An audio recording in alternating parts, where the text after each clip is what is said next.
All right, so doubles killer number 4 is the serve. Now, talk a little bit about what you're trying to do when you guys step up to the line to serve, because it's different from singles, and most rec players don't understand that. They step up, they try and hit the bomb, they serve like it's singles. That actually doesn't work quite as well. No, you're not going for the ace in doubles. I mean, if you're up 40 love, yeah, go for the bomb, look flashy, but most of the time you're just going for bread and butter, body serve, hit the different spots, you're focusing on the weaker shot of the opponent, and you're trying to set up the poacher. You're trying to draw that ball to the middle. So your dad, I think it's your dad, you said has a line about your first serve percentage and how it relates to tournaments, so if you could... Yeah, high first serve percentage is key in doubles. My dad says when we serve over 70%, we win Grand Slams. When we don't, you know, we're not a great team, you know. So, you know, when you miss a first serve in doubles these days, everyone's returning so good, you're winning less than 50% of your second serve points. So make the first serve, and that's one of our big priorities when we're serving in doubles, is to make a good first serve percentage. All right, cool. So let's walk through a couple of the mistakes recreational players make with this doubles killer, the serve. Yeah. Right. So the first thing, like you were talking about before, percentage, setting up the net guy. Yeah, high first serve percentage, like Mike said before, 75% is where we're looking to serve. And that means serving at probably 75% of our power. We can both hit in the 130s, but you'll see us go 120, 118, put some slice on it, put some safety, and go to the body. You know, in singles, you don't. The body serve's not, it's rarely used, you know. Guys are going for the corners.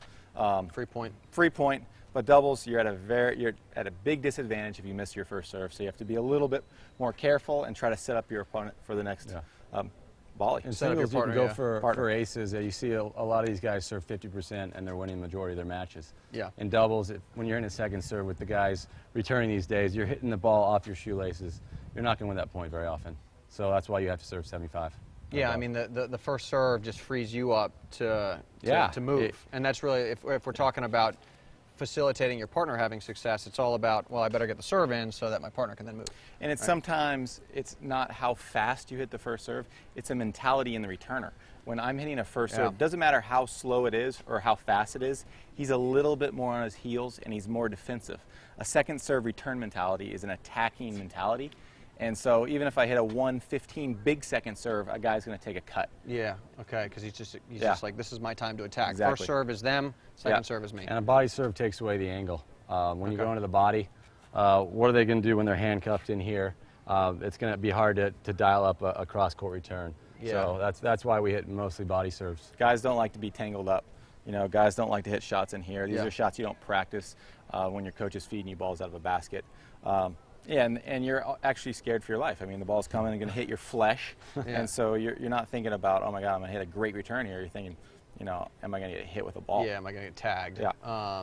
And yeah, like you said, a rec player, you know, it's going to be, first of all, it's a high percentage serve for the rec player. Yeah. But then the returners, you know, they're not going to move that quick. I mean, a lot of these singles guys, when they come in and play doubles, they rarely ever see body returns. So they're great on the wings.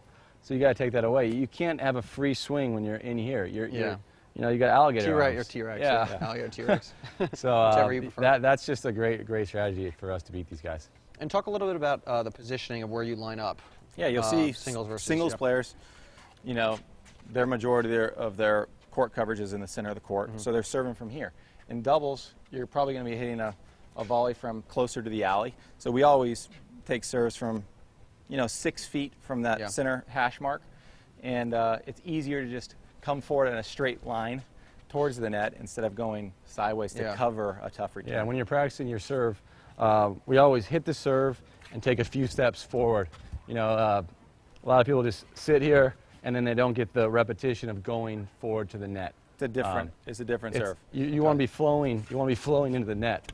Huh. I've seen players serve really well out of a basket in practice and then get out on a doubles court and go, oh my God, why am I missing first serve? It's because they don't have that flow of a couple steps forward.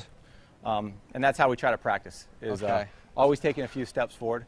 And you know, the single serve is this, and then plant and go backwards. So it's a completely different footwork. Yeah, footwork. Interesting. Okay.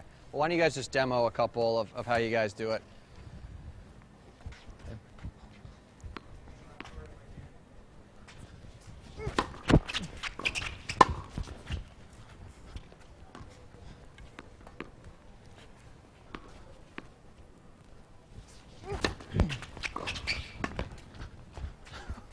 So that was a body serve. It was pretty tough. Yeah, yeah, You he's could see moving out him of the trying way. to get out of the way, and often you'll get a high return. And talking about cues, you know, we're talking about with like the poach. I mean, that's a great cue. You see the guy moving sideways, the Yeah. returner, poach, right? Yeah. Yeah, Exactly. yeah.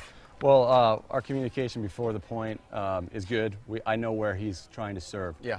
So I know if he's going to tangle the guy up, and when a guy's tangled up, he can't really get the angle. So I'm really pinching middle. Yeah. And closing. You see on that last volley, I was 2 inches from the net. It was actually a low one, so I had to go with the redrop angle.